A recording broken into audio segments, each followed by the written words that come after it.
السلام علیکم مائی YouTube family, کیسے ہیں آپ؟ جی جناب، الحمدللہ میں بالکل ٹھیک ٹھاک ہوں۔ آپ لوگ سنائیں کیسے ہیں، کیا ہو رہا ہے؟ جی جناب، تو آج آپ کے ساتھ میں ایک اور نئے مزیدار سے ولاگ کے ساتھ حاضر ہوں۔ آج 15 شعبان ہے۔ 15 شعبان کے حوالے سے میں آپ کے ساتھ کچھ بات کروں گی۔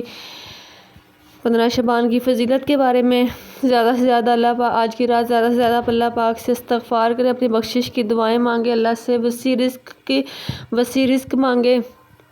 جیسے کہ نبی پاک صلی اللہ علیہ وسلم نے ارشاد فرمایا ہے کہ اے عائشہ، تم جانتی ہو اس رات میں کیا ہوتا ہے؟ عرض کی یا رسول اللہ بتلائیے اس میں کیا ہوتا ہے؟ تو آپ صلی اللہ علیہ وسلم نے فرمایا اس رات میں یہ ہوتا ہے کہ آدم علیہ السلام کی اولاد میں سے جو شخص اس سال پیدا ہوگا، جو اس سال میں مرے گا، اس کا مرنا اور پیدا ہونا لکھا جاتا ہے، اور جو فرشتے ان کاموں پر مقرر ہیں ان کو اطلاع دی جاتی ہے، اور جتنا رزق مخلوق کو اس برس میں ملے گا سب لکھا جاتا ہے۔ اور اس 15ویں رات اللہ تعالیٰ سورج ڈوبتے ہی اس دنیا کے آسمان پر تشریف لاتے ہیں اور ارشاد فرماتے ہیں کوئی نیک بندہ ہے ایسا جو ہم سے بخشش مانگے تو ہم اس کو بخش دیں، کوئی ہے جو رزق مانگے تو ہم اس کو رزق دیں، اور کوئی ہے مصیبت کا مارا جو دعا کرے تو ہم اس کی مصیبت دور کریں۔ اس طرح صبح ہونے تک ارشاد فرماتے ہیں بس بندوں کو چاہیے کہ اس رات میں خوب عبادت کریں اور اپنے گناہوں کی معافی مانگے، اور 15ویں تاریخ کو روزہ رکھے، اور اللہ تعالیٰ اس رات اپنی مہربانی سے بے شمار بندوں کو بخشتا ہے، مگر کافر، مشرک، کینہ رکھنے والے اور قاتل کو نہیں بخشتا۔ یہ مشکات کے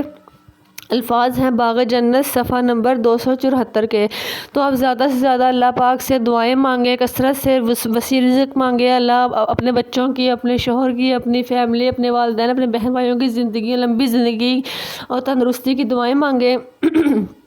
اور جیسے ہی مغرب کے بعد یا مغرب سے پہلے یا رات کے کسی بھی ٹائم صبح تہجد سے پہلے آپ بیری کے 7 پتے لیں، اس سے آپ لوگ 7 پتے پانی میں بوائل کر کے اس سے آپ لوگ غسل کریں، انشاءاللہ آپ سارا سال ہر قسم کے جادو سے محفوظ رہیں گے۔ تو آپ لوگوں نے یہ کام لازمی کرنے ہیں۔ اس کے بعد رات کو نوافل کے بعد آپ نے 3 دفعہ سورۃ یاسین پڑھنی ہے۔ 3 دفعہ سورۃ یاسین پڑھنے سے یہ فائدہ ہوگا، ایک تو آپ لوگوں کے رزق میں اللہ پاک اضافہ فرمائیں گے، اور آپ لوگوں کے رزق میں اللہ پاک اضافہ فرمائیں گے، آپ لوگوں کی عمر میں اللہ آپ کو دراز عمر عطا فرمائیں گے، اور اللہ آپ کو اپنی ذات کے سوا انشاءاللہ کبھی کسی کا محتاج نہیں کریں گے۔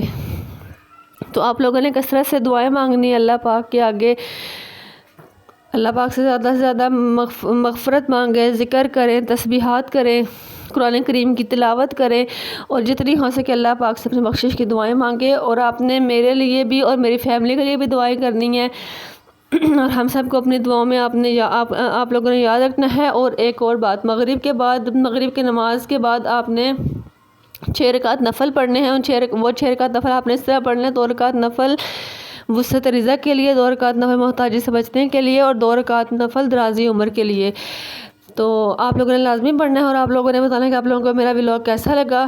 پلیز میرے چینل کو لائک کریں، سبسکرائب کریں اور شیئر کریں۔ اوکے۔